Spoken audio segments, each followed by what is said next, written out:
Hello, everyone. My name is Sarah LeBlanc, and I am the Stonecroft Director of Field Ministry. And I have the joy of being joined with this awesome woman right here, Doris Thompson, who is the newly appointed VP of Transformation.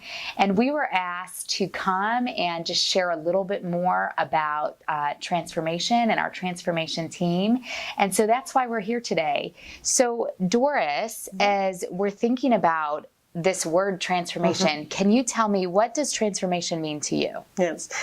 The transformation, that word is such a big word, but it's really an amazing word, particularly when you put it in the context of Stonecroft and what we do in sharing the gospel with women. The word transformation actually means that a person's life has been completely changed by either natural or supernatural means. And isn't that exactly what we do at Stonecroft? So Sarah, there is a scripture verse that I want to share with you and our listeners that comes from 2 Corinthians chapter 3.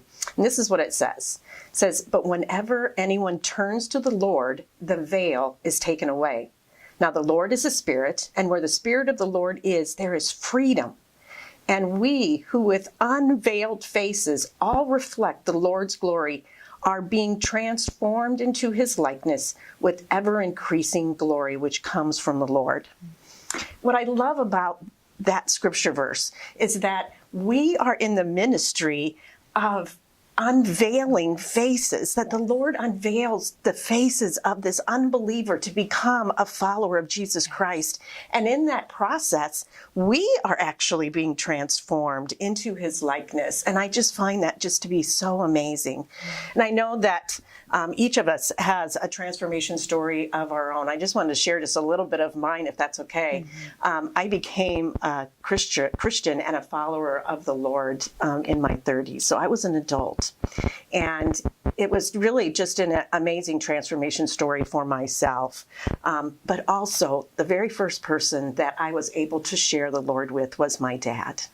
And my dad was at the end of his life, and he had really been asking questions about what would happen to him when he died. And I was able to share with him the amazing story of Jesus and what he has for him and what he has for all of us.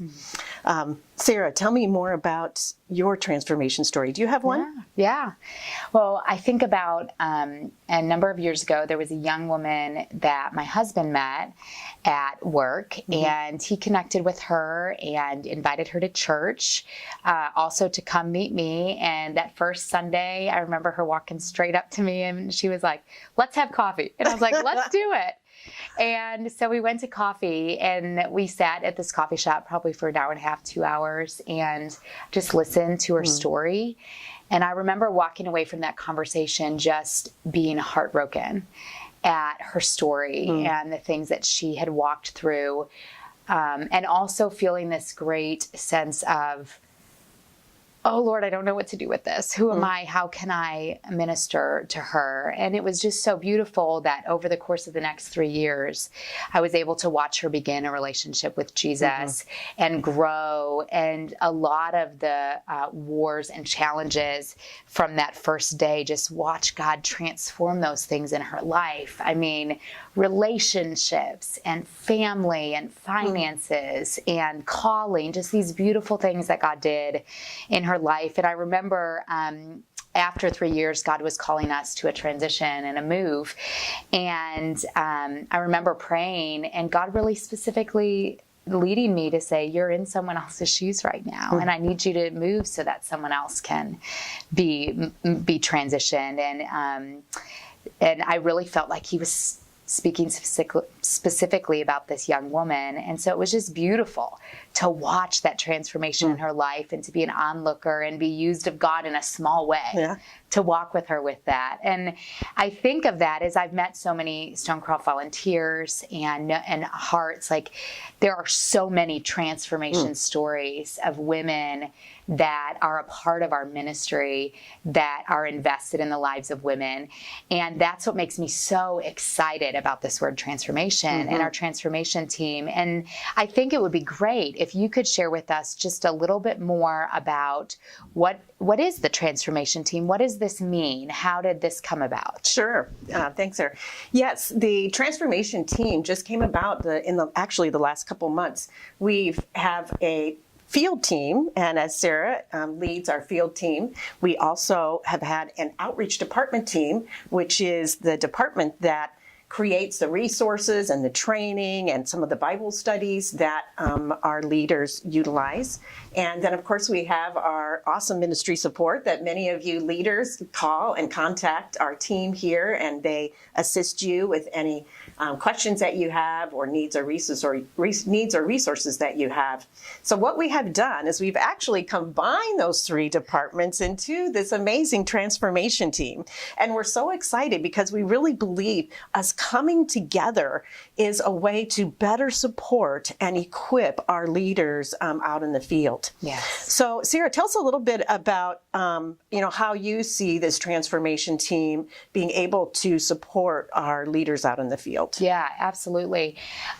So what's beautiful about it is we've moved from 3 departments to 1, and it's a team of 15 women that are just engaged in serving our volunteers from all different avenues, Women's Connection, hubs, Bible study leaders, speakers, women that just come through our trainings.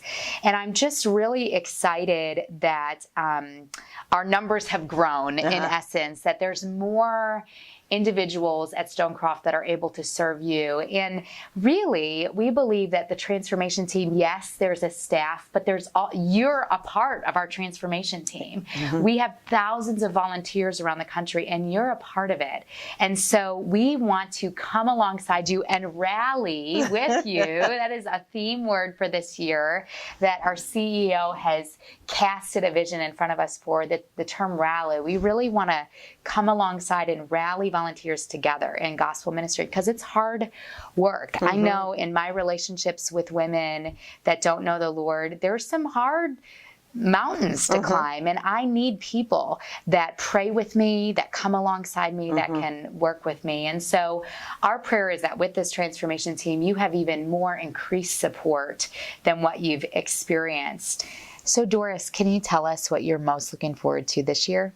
Thank you, Sarah. Yes, I'm excited about so many things, but I think what we have talked about today first is relational evangelism. Being able to equip women to share their story and to be able to connect with another person. So that one-on-one evangelism. And then the second thing is evangelistic prayer. Stonecroft has a foundation of prayer, and we want to continue that thrust as we move into this year. So relational evangelism and evangelistic prayer. Awesome. Sarah, if some of our listeners out there would like to hold a regional event in their area, what do you recommend? Yeah, sure.